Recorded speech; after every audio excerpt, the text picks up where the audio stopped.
What's happening, Cherry Blossom family?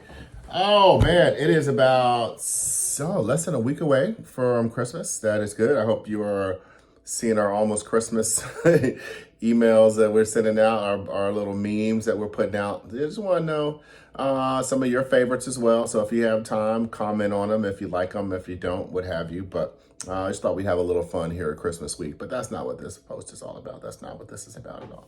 So we've been getting a lot of questions, as you know, as we go around. And one of the questions, someone came up to us this weekend, and they said they asked if we had Shatter, and they wanted Shatter. And I said, no, we don't really have Shatter. And I mean, I used to see Hemp Shatter few years back when Shatter was more prominent. But extracts have evolved, and people are wanting different things now.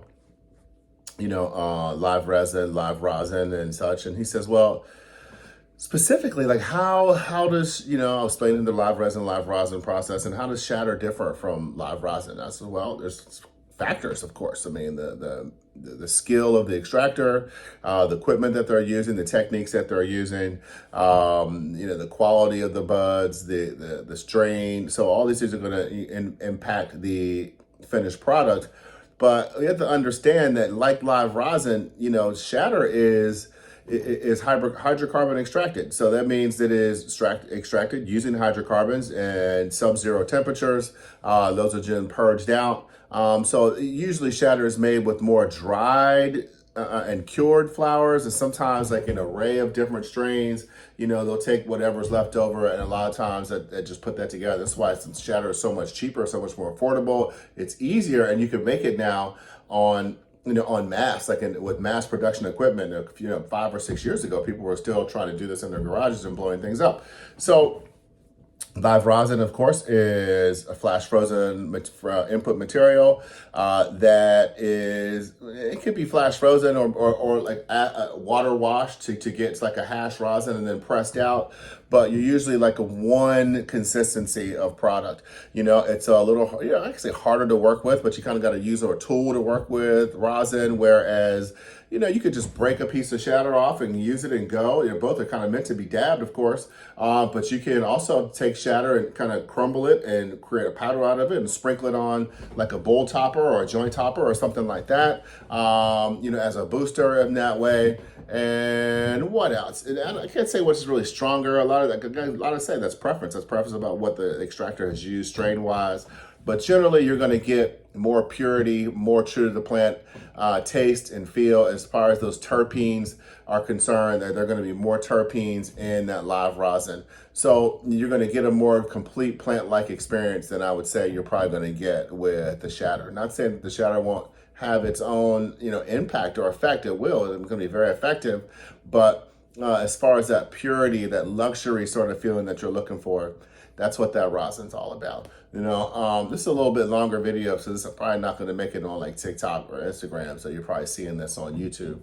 But this is important. This is important stuff. Like some of the disadvantages of rosin, like you said, is that it's a little more expensive. It is kind of a luxury product. Kind of the you call like the nerds of this dab game, like the people who are really into it, to the science of it, who are researching terpenes, who are researching different extractors and different techniques and understand these different labs and how these things are being produced.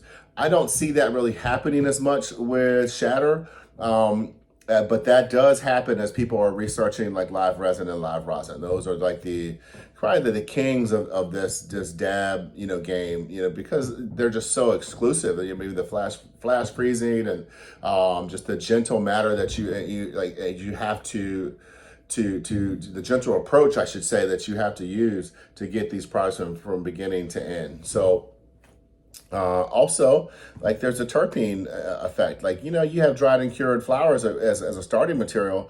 A lot of those terpenes have had time to die off, So people who are really into the dabbing, like they want this terpene. They want to taste them. They want to experience them. They want to dab low enough where they can get the terpene impact, in their experience.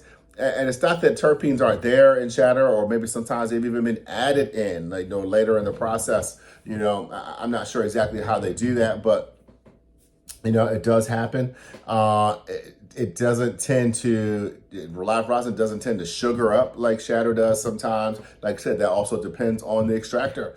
Sometimes, I do believe, and I think it's been proven at this point, that all that sugary Shatter that we were seeing a couple years ago is turned into actually a product called sugar. So, and you can add more terps to that and kind of make that more valuable. But naturally, live rosin and live resin, it's the terpenes that have come out of the actual plant that's been pressed. As we talked about last week, the yields are a lot less. So that's kind of makes them a little bit more exclusive. But I know that went a little bit long today, and I got a little bit wordy, but those are really the differences between, resin and rosin and shatter in that way. So and that's it. I'm gonna stop talking today. As always, like, subscribe, share, and comment, and we'll see you tomorrow with another video.